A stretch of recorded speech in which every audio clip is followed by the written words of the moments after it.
Not to be dramatic, but I am your new best friend, honey. I'm Ashley Holt, and welcome to my new podcast, a reiteration of an old podcast. We're going to be talking about lifestyle, Beyoncé, reality TV, really anything that I'm being dramatic about is what we're going to discuss here, okay?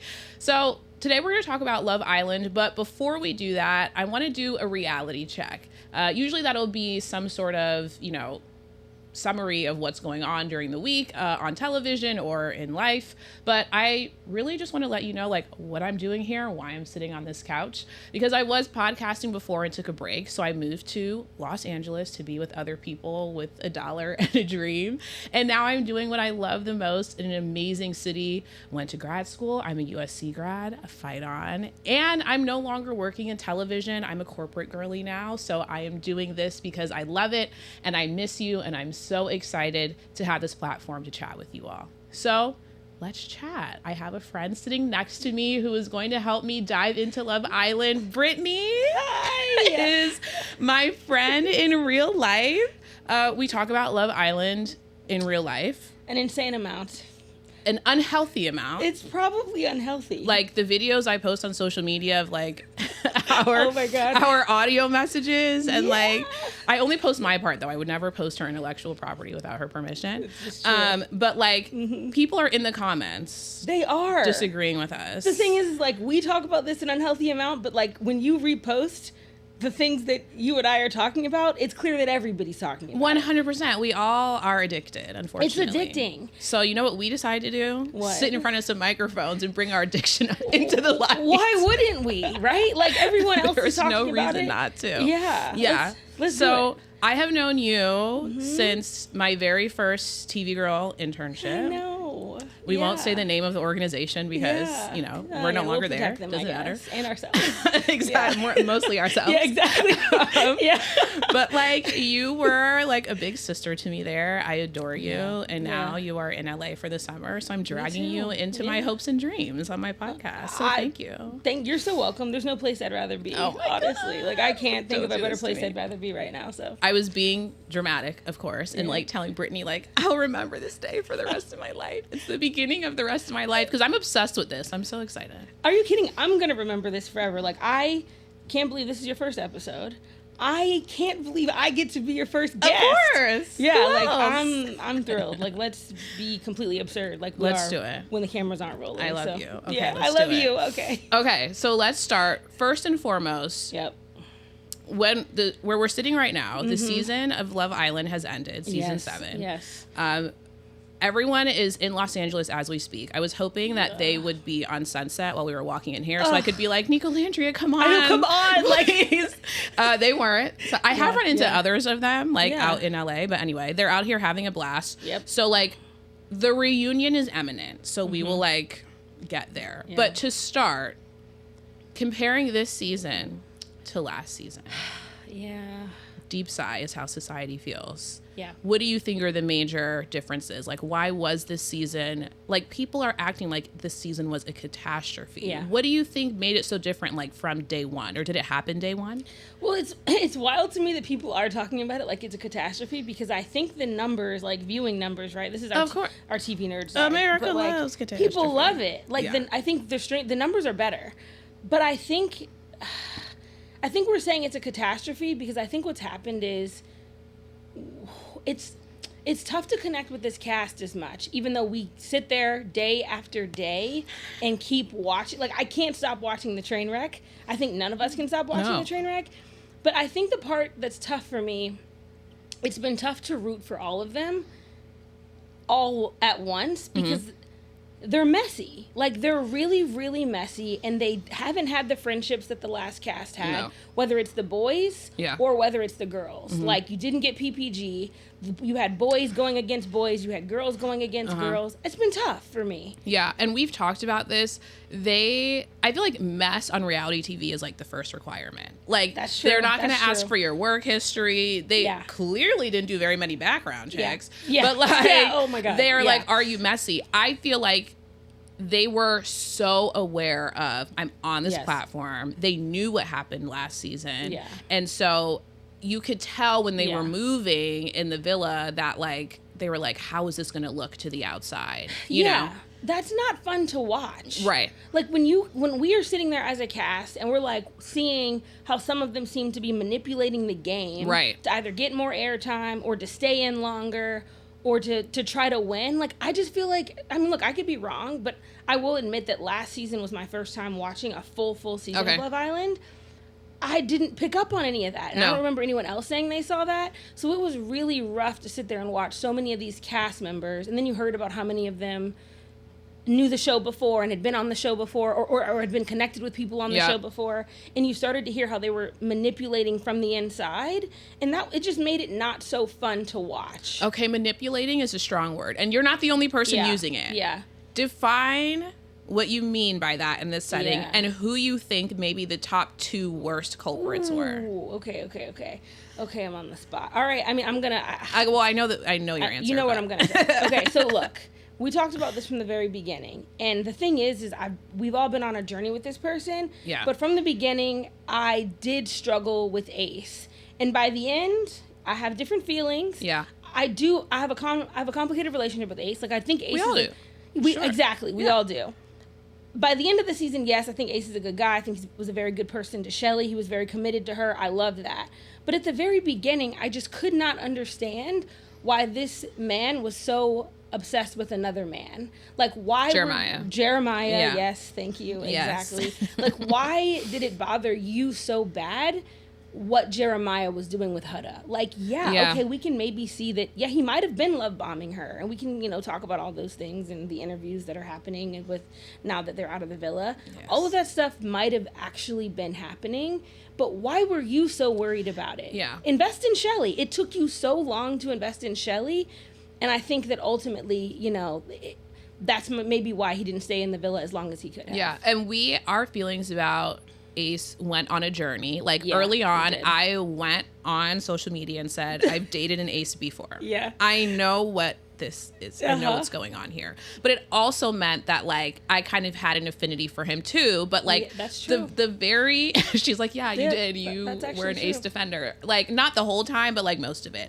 But I think most people were saying, like, he's clearly producing from inside, which I did feel. You did. But then, eventually, I was like, but he's an amazing producer. Like, the Jeremiah thing I did not agree with. Yeah. I really would have loved to have seen Jeremiah keep going in the villa, of course, and to see, like, if he could have fallen in love with Andreina. Yeah. I don't actually think he would have, but I think he would have stayed around until the end and, like, found someone. Yeah. But I think by the end, first of all, I was infuriated that, number one, I'm delusional on purpose. I don't care. Delusion has gotten me places in life, so I am delusional. It's important. I wanted Ace and Shelley to win. I know. So when they got 5th place, I was enraged beyond compare. Like, I almost went on change.org and made a petition. I was irate, livid, if you will. I was so upset. Okay. Yeah.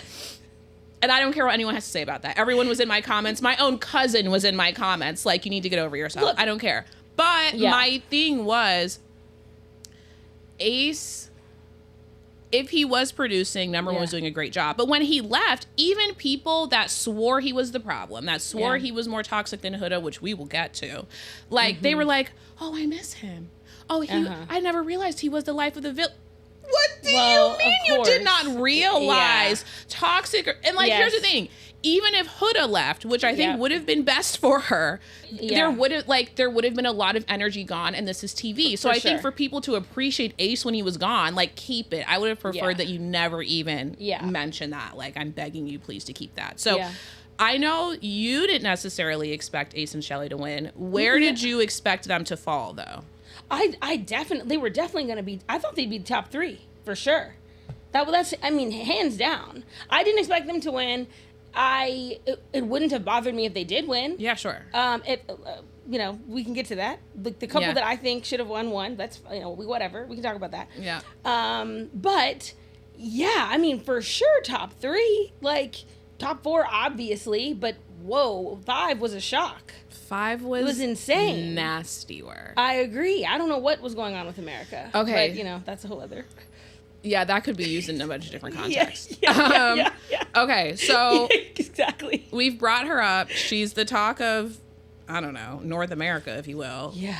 Huda placed higher than Ace and Shelly. And I say Huda because I don't think it mattered if she wasn't paired up with anyone. I think that her supporters forgot the premise of this program and they were going to vote her as high as they could. Yeah. She's out doing interviews. A lot of them. She's trying to redeem herself. I was just going to ask you, like, the redemption what? Is out there. But, like, if you are Huda's bestie, sister, confidant. I'll do my best to put myself in her shoes. What are you telling her she should be doing and what she is doing wrong? Like, I mean, okay, I've watched... You've done your journalistic integrity duty here. Like, you've watched all the interviews. Yeah, I mean, they've only been out a couple days. I watched some long ones. I watched one very long one today with Alex Cooper. I watched Call Her Daddy, almost a 2-hour interview. And to be honest with you, I'm watching it. I think, she's talking about her past, her upbringing, difficult, tough things that she's been through. Adds a lot of context to where Huda comes from. But none of this is surprising. Like, I don't think any of us watched Huda and thought, like, okay, this is someone that has a perfect childhood, that's not me passing judgment. That's saying, like, every behavior has context. For sure, for sure. So that she added context to that.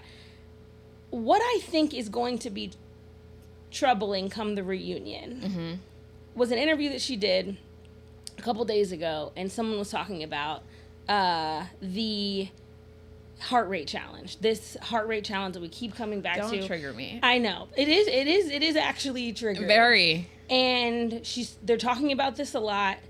And the whole thing that led to the disbanding of the relationship between her and Shelly, right? Mm-hmm.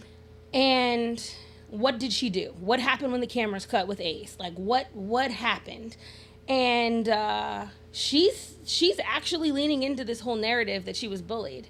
And the thing is a lot of people are talking about it. I went to work the other day. People are saying, yeah, Huda was bullied. And and I'm sitting here and I'm like, okay, I'm trying to be rational here. I watched this too. Like, I watched every episode.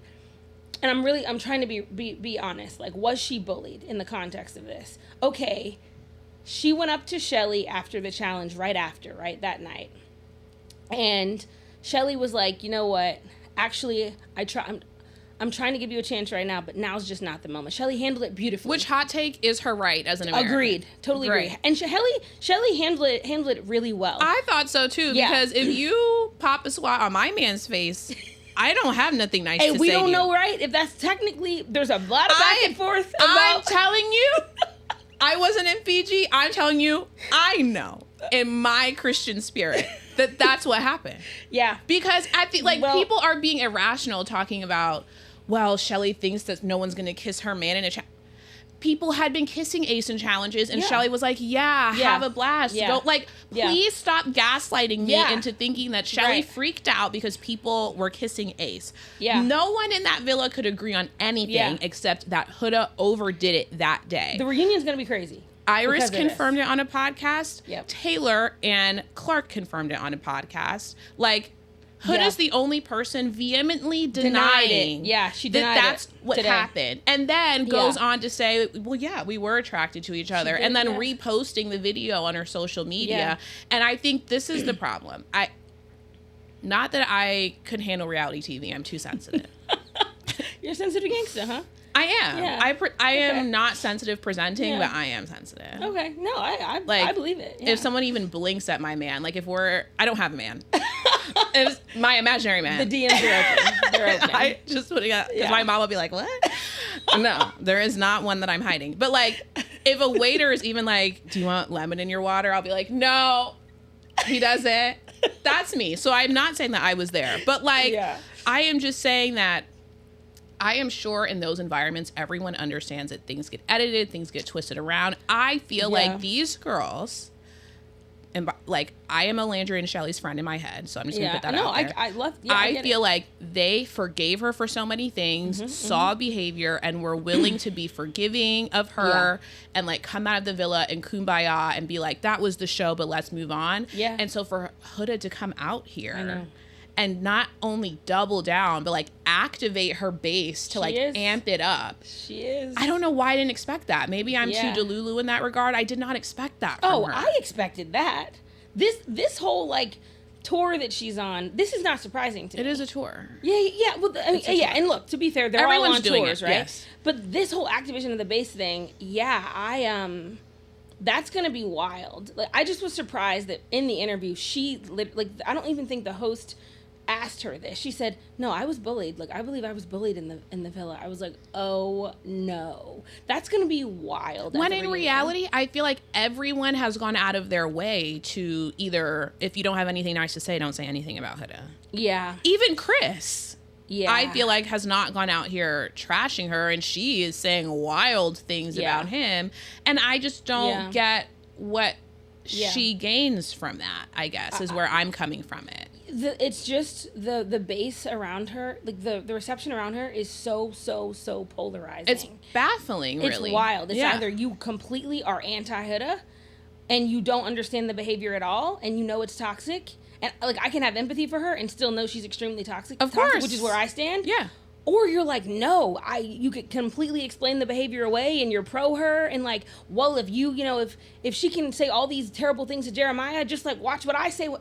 That doesn't excuse it. Like that. No. And so it's just been wild. It's wild to watch. And to be fair, what they have all said that like things were taken out of that mailbag challenge. I don't know why I keep calling it that, but you know what I'm talking about. Where they all got a mailbox. Oh, it's called Standing on Business. Standing on Business. Yeah. Mm-hmm. They have all, even Andreina, while they were also in the villa, came out and said so many things were cut out of that. Like she was caught in so many lies. Yes. And that's why everybody was like in their feelings and like asking her questions.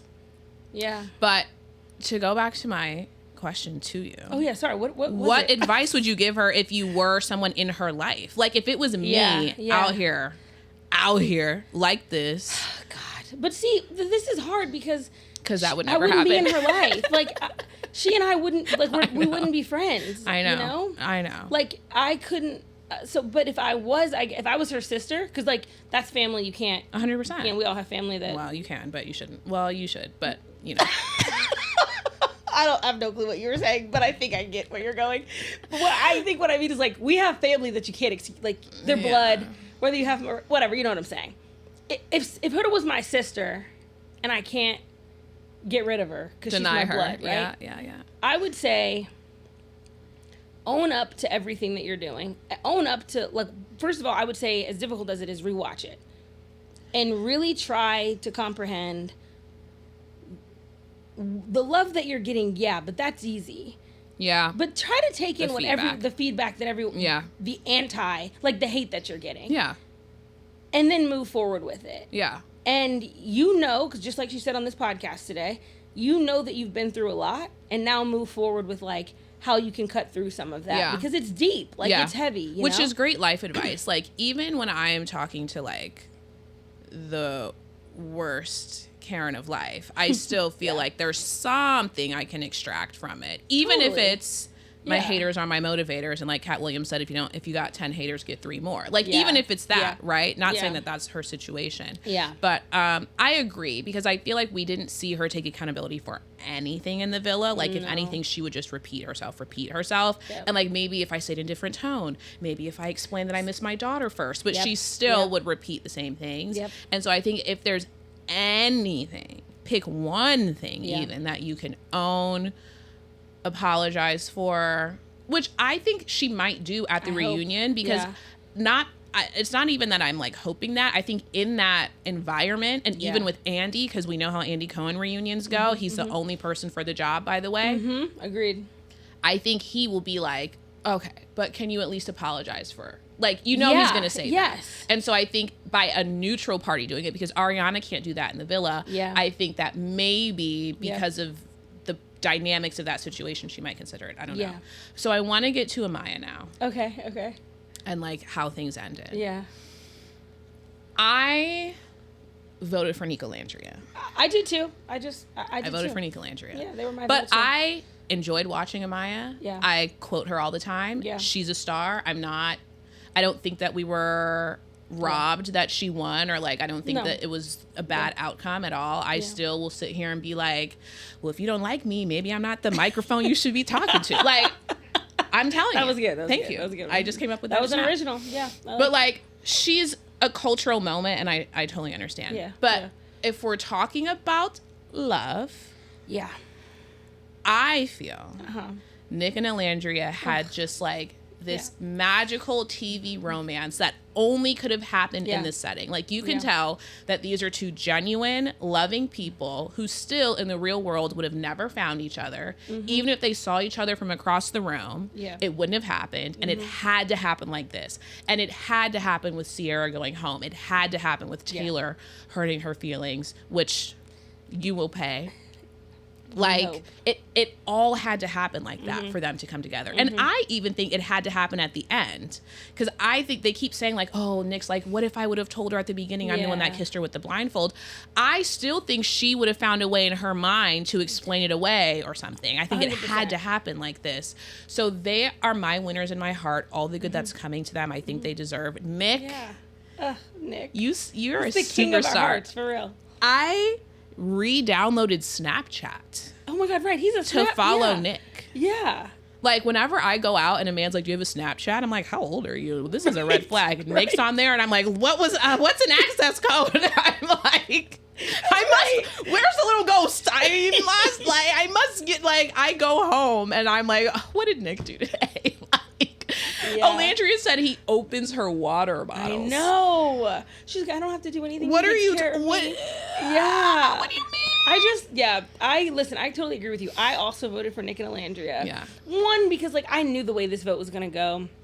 I knew Amaya and Brian were going to win. But she supported me in my delusions, though. We watched the finale together. Yeah. Oh, my God. Yeah, of course. No, of course. Yeah, and honestly, if I could have chosen, it would have been Nick and Alandria, too, which is why I also voted for them. But, yeah, I think it's true. There's no chance they ever would have been together. Alandria came in with the most tunnel vision, I think, maybe out of any of the women. She wanted her country boy. She specifically wanted Taylor to her detriment. Which I do the same thing. I told you in confidence, like, I do love and dating like Alandria. I do. Which you zero in on somebody and that's all you see. For better or worse. Because it's hard to make my heart flutter. So if you can make my heart flutter, then I'm just like... I know my heart would have, but okay. I don't even know if I should be going down this rabbit hole. But like, but why was her heart fluttering for Taylor? Let me explain to you what people like Alandria and I do. Okay. We have a vision and a list. Yeah. And it's not that things have to be that list, but when we found it, we're like, oh, this makes sense. This is like God sent him to me because I thought of this. And I even said I wanted him to be a cowboy, and then here he is. He's a cowboy. Which, like, it's not God, it's the producers, but here we are. You're a producer. And I need a producer. We work in a TV world, like. And so I think, like, her vision for her life and what she wanted and what she thought it would look like mattered more than, like, what she actually felt. Because I would argue, after Alandria sits with a therapist, like everyone in life should do a few times, I think she will realize that was God. My man's outside. That was. I don't know what that was. I don't know if you could hear that. Anyway. Yeah. Another crash for Brittany. Another one, please. Anyway, but like, I would argue that her heart never fluttered for him. I don't like. Yeah. I think it was just the idea, and it matched. And you're Southern, and that's why she kept saying her cowboy. She never actually was saying like what's awesome about him. If you think about it. Right. It was just the idea, is my thought. So that's our issue that I'm working through. Shout out to my therapist, Stacy. You're a star. But I can own it. I think she's like younger than me. Like, she'll figure it out faster than me. But that's what I saw happening. And so I think Nick, she never envisioned Nick for herself ever. That's why I love this even more. And she was trying to be a girl's girl, which, like, I don't ever want to hear that phrase ever again after watching this show. After this season, no. And... you know, I get it. She was trying to do the right thing, but I'm sorry. That kiss and soul ties, you telling me after that you felt nothing. I felt something, babe. Felt it. And we were how many thousands of miles away? Thousands upon thousands. Oh my God. No, that was... come on. But I don't know if you saw the interviews this week. They both had to admit, Alandria specifically had to admit that I purposely was like lying to myself. Yeah, I saw that. Because I was trying to be a girl's girl. But even in the moment, we talked about this. I keep flipping this, like, who went first? Because remember, it was like, hey, can we talk? Mm-hmm. And then he was like, she didn't want to go first. That's right. I can't remember. No, is that right? He said, "Do you want to go first?" And she said, "No." She said, right? "Why do I have to go first?" Exactly. And he goes, okay, I will. So that's why I was like, no, I kind of want to know what would have happened if he went first, because if she went first, right? Oh, sorry. Yes, you're right. Like he was like, "Do you want to go first?" And she was like, "Why do I have to?" And he goes, "Okay, well, I will." That felt weird to me. And she doubled down so hard. He was like, "Yeah, after the kiss yesterday, I was thinking about Sierra," and then she jumped in so fast. Like, he didn't get to finish his thought. Okay, right. And then she was like, "Yeah, I'm so glad you're saying something." Which I would have done too. About Taylor. Because, and he was like, "Yeah," you could just see on his face, he was like, "Ha, yeah." He's like, I was thinking the same. Right. It was too fast. Yeah, it was too fast. Which, like, by the way, I would have done the same because, again, me and Alandria's shared trauma. I would like, oh, a man's hurting me. Haha, just kidding. I hated you first. Like, stop it. Yeah. But what I love about Nick is that as things were coming together, I could even see when their parents were validating them that Alandria was still like, what's going on? Like, she was like in a daze, and Nick was like, so this is real. My mom said, my sister said, your mom said, they're calling us Nicolandria out there. Yeah. So you know what I'm going to do? I'm going to love you.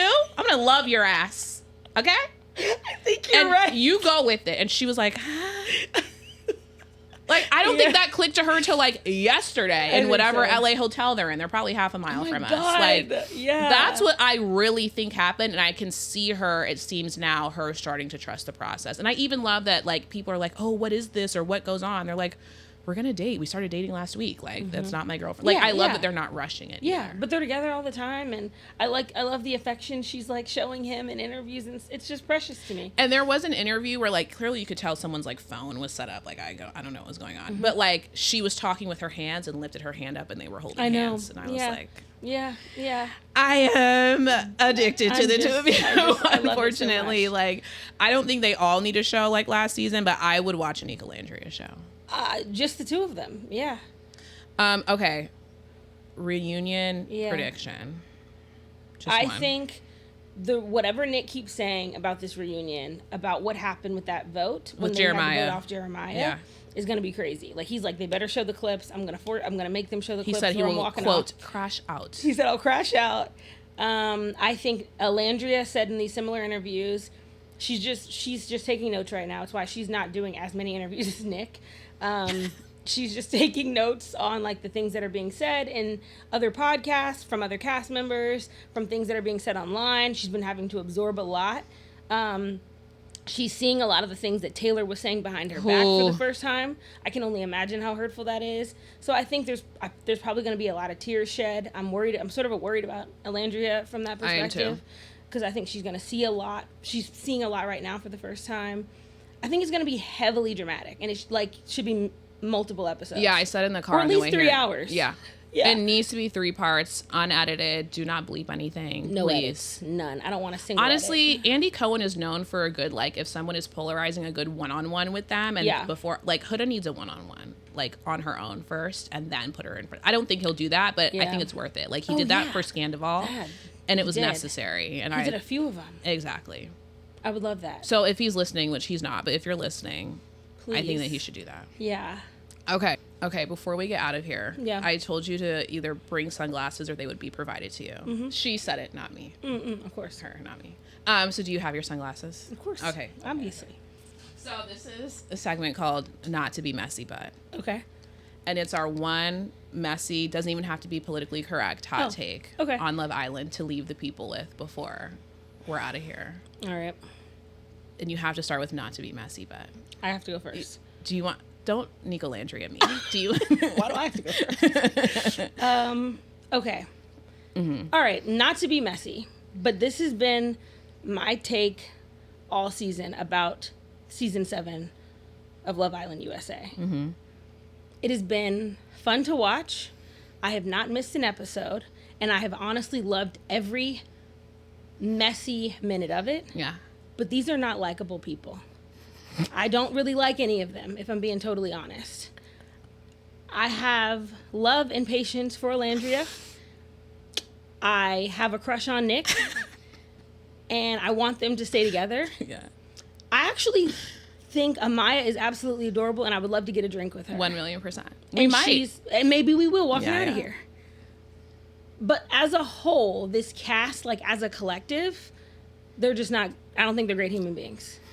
That is hot. That take is hot. Honestly. Like, and I think that that's the biggest contrast between this season and last season, which is why everybody fell in love with season 6 so much, because they really all had each other's backs. The boys and the girls, they really took care of each other. Rooted in honesty. It wasn't like had each other's backs, so we're being nicey even if you're they were twerking honest on my man's face. Right? They were direct. And this cast is not any of that. Yeah. Yeah. Okay. Okay. That was great. I didn't expect you to say that. Oh, That was great. okay. Thank you. That changed my life, actually. Okay. Not to be messy, but the season of Love Island represents the USA more than anyone is willing to admit. And that's why you hate it. That's the hottest take. It is the truest reflection of these United States. Wow. And that's why you're mad. And that's why we don't understand what's going on, because we don't understand ourselves. We don't understand everyone else. Like, everything is in disarray. Yep. Just like that villa. I think these people aren't doing anything special. I think they're doing exactly what everyone in this country is doing. And if anything, we just learned how messy of a place we are. This entire summer has been so messy. Yes. In real life and in the villa. It's been a total parallel. You're exactly right. Uh-huh. Oh my God. Wow. So, what I'm going to say to you is, whoever you don't like in that show, pray for him. Because you probably need prayer. You heard her. Okay? And until Love Island is restored, we won't be restored. Preach. Preach. And my therapist didn't even tell me to say that. That's how I really feel. Incredible. That's growth. From two girls both in therapy. Period. Yep. Gotta be. Mm-hmm. Okay. We can take these off now. Thank you. That was life-changing. I enjoyed that. Thank you. I loved it. Okay. We're going to end on a dramatic reading. Okay. There really is only one quotable moment from this season that is worth a dramatic reading to end this episode. Okay. I can guess what that probably is. I was going to say, do you want to guess? But there's no point. We know exactly what it is. Mm-hmm. I'm going to pull it up. Because this is like, I'm not even kidding you, this is Shakespearean. Oh my God. Like, I'm going to take this serious. Well, there's only one Shakespeare in the villa. That's what... We know okay. Yeah. Obviously. Okay, great. Let's pull up our girl. Do you need this? Can you see Can you see that? That is far for you. Oh, I think I can do that from here. Yeah. Okay. Yeah. Yeah, I can do that. I'm going to look in here. I want you to look in your camera. Okay. This is like real. Mm-hmm. Sorry. Okay. I never said I was perfect. I never said I didn't have any flaws. Oh, it's my... Okay. Sorry, can we take that again? Brittany! I'm so sorry. I thought it was funny. I'll do it again. Okay. I never said I was perfect. I never said I didn't have any flaws. But at least I'm pretty. Mm. And at least I'm my own best friend. Mm. And at least I'm a little funny. Take me as I am. This is who I am. Amaya Papaya, everybody. That's a dramatic reading.